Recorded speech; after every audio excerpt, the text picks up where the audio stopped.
Welcome into the NESN Digital Studios. Courtney Cox here with Pat McAsee, and it is time to talk some cars. Everyone seems to be on the bandwagon for the Compass, for the crossover. I own a crossover, so I'm part of that bandwagon.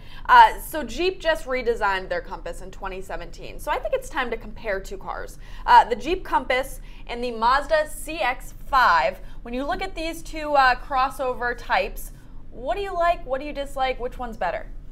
So looking at them right off the bat, you want to look at all-wheel drive since we're in New England, and if you have front-wheel drive, you're probably going to want all-wheel drive. But the Jeep starts at like $3 grand less, which is kind of a big difference, and it doesn't really make sense why.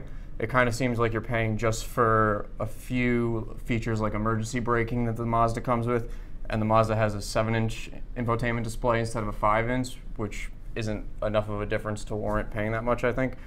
But the Jeep itself seems like a more capable vehicle because, like most of the models in Jeep's lineup, the Compass can actually go off-road and things like that. And both have towing capabilities. The Mazda actually has a higher towing capacity, but the Jeep comes with trailer sway control, so it uses the traction control to keep you in line when you're towing, so that probably helps it stay really, really stable. So it kind of depends on what you're looking for because they're both really good-looking cars. They both have really nice interiors. So it kind of matters whether you want just a practical run around or if you actually want something you can go and have a little bit of fun with if you want to. All right, now let's move over to one of the most hyped cars in 2017, the Alfa Romeo Giulia. Yep. I'm glad I said that correctly. Yeah. What do you think about this one heading into, I mean, we're almost in 2018 now, so right now, what's this car like?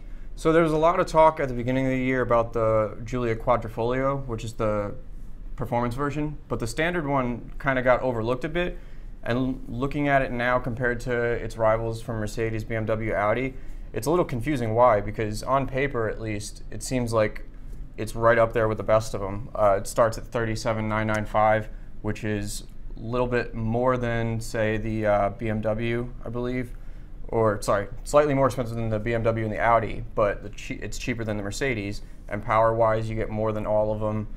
Features, it comes about with what you'd expect from all the other ones: rain sensing wipers, automatic start stop engine, things like that, rear view camera, and then it has the available features that they have as well, like emergency braking. So it really looks good, and it's kind of a divergence from the normal German cars that you see.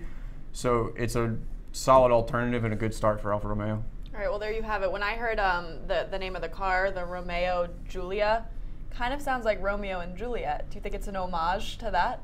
No, Alfa just, if you look at the cars that they sell over in Europe, they name a lot of their cars after women. There's Julia, Julietta. But Romeo, I think I'm right. I think I'm on to something. But great stuff from Pat as always. You can follow along with him on Twitter at Pat McAsee. But keep it locked in right here, NESN.com, NESNfuel.com. We've got everything you need to know about cars.